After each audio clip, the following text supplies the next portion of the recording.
Ce fut une longue journée pour le ministre de l'Inclusion économique, de la petite entreprise, de l'emploi et des compétences. Younes Skouré a consacré son vendredi aux discussions avec le patronat et les syndicats les plus représentatifs. Au cœur de ces nouveaux échanges, le fameux projet de loi organique fixant les modalités d'exercice du droit de grève. Les développements avec Jad Aberdane, Mohamed Boubacar, Houda Jadid et Salima Bnabou. Les discussions avancent, ambition affichée de ce nouveau round de trouver un consensus sur la définition de la grève, ses initiateurs et les délais imposés avant sa déclaration. Le ministre de l'Emploi veut donner la priorité à l'équilibre.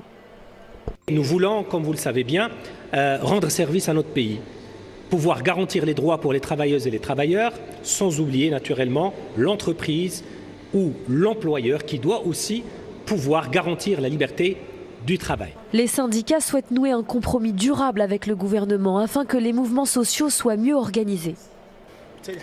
Je crois qu'un accord historique est possible depuis l'indépendance. La loi organique sur le droit à la grève n'a jamais vu le jour.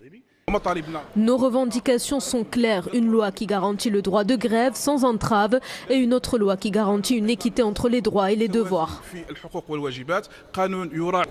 Le dernier projet de loi définissant les conditions et les modalités d'exercice du droit de grève a été élaboré par le gouvernement précédent sans avoir été débattu. Et c'est la raison pour laquelle la CDT ne pouvait que refuser.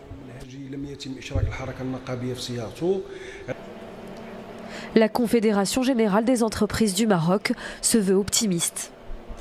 Le bilan est très positif. On n'a jamais vu un ministère qui a pu faire évoluer la discussion et le dialogue. Des pourparlers sur la bonne voie puisque des réunions consultatives à ce sujet sont prévues très prochainement.